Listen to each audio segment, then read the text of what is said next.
Disclaimer: this video is for educational and historical purposes only. It all started back in 1979, when I had just become friends with a guy named Dennis, or he had a brother. To CH Tonka CH Crash from the Tombstone X Red Baby litter. He also had some sons of the 4-bits dog, which later turned out to be sons of the great Bolio dog instead. After seeing some of his dogs go, I decided I wanted some of this blood. Soon after, he asked me if I wanted to ride out to Patrick's with him. It's a long way to drive from Oregon, but I wanted to go, so I filled my pockets with all the extra money I had, and away we went. After looking over the yard, Pat said he had a one-eyed bitch named Slick that I might like. She was sired by Chen Lang x Patrick's Tuffy. Later I found out she was sired by Bolio, and was a sister to Bull Boy Bob and CH Dagon. I was glad, to say the least, that I had a daughter of Bolio. At this time, Pat had a couple of dogs he wanted Dennis to match for him. One was Commander Whitehead. He was 7/ATHS Boilo. When we got home, Dennis found a match for him, and he won in 54 over Willie's little man. During the keep on Commander, Whitehead, my Slick bitch, came into heat, and we bred the two of them together without Patrick's permission. Well, Slick had 10 pups, 2 died because she laid on them, so there were 8 left. I gave 2 to Dennis for the breeding. One was a bitch that looked just like her grandmother Patrick's Tuffy, so he called her Tuffy after her grandma. He kept the pup until one day I came over with a friend that really liked the Tuffy pup, and he bought her from Dennis. I told my friend if he ever wanted to get rid of the pup, I would like to buy her. There came a time when he was out of work and needed to pay the rent. He knew someone that wanted to buy a 2-year-old bitch I had, so I traded him the bitch for Tuffy. She was now about 4 months old. I put her on a running cable by the house. She was one of those pups that wants to get anything that moves. I remember one day my landlord was coming up the hill on his tractor. He got too close to Tuffy. She locked onto the front tire, and all he could do was back up slowly until she lost her grip. He never drove the tractor close to her again. When Tuffy was old enough, we rolled her into a match bitch that she stopped in 20. Then I rolled her on a bitch I had that was bigger than her. She did a lot of damage to the bigger bitch, so I wanted to match her.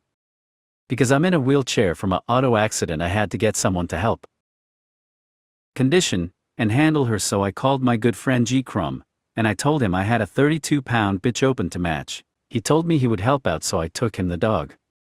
We found a bitch that was open at that weight. She was the 5XW Lee's Jap. This bitch had won in 4 different states. She was a hard-mouthed front-end dog. The match was made and we got Tuffy ready.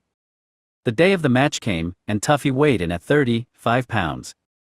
Jap came in at 32.5 pounds. The owner of Jap, being the nice guy he is, told me the difference of 2 pounds was too much for Tuffy to overcome. I thought it over and decided to go for it. Jap had Tuffy on 3 legs at 20. Then Tuffy did what I knew she would do. She got Jap by the nose. Tuffy stayed on her nose the rest of the fight.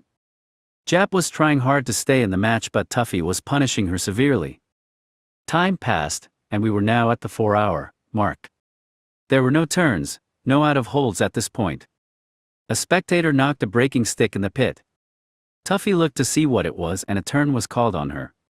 When she was handled, she ran her scratch.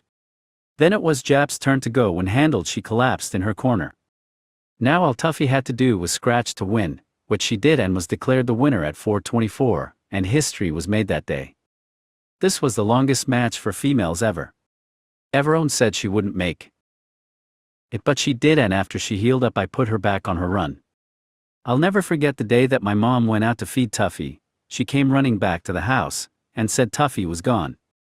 I knew if she got out of the yard, she was probably in trouble, because I live in town, so I called the local police to see if they had found a loose dog.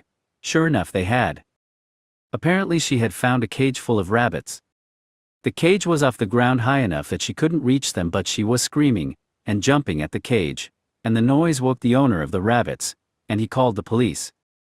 When I went to get her, the policeman said she was determined to have rabbit for dinner. As he was taking her to his car, she was screaming to get back to the rabbits. I retired Tuffy to the brood pen, but she never had many pups that lived for one reason or another. I did breed her to the Chinaman dog, and produced my bounty hunter dog. He won Gameston show with one of those hair-raising scratches. His sister was Vince's China girl. She was the dam of Garner's Frisco, a grandson of Tuffy, and Garner's main stud dog. She was bred a few more times, but almost no dogs are left.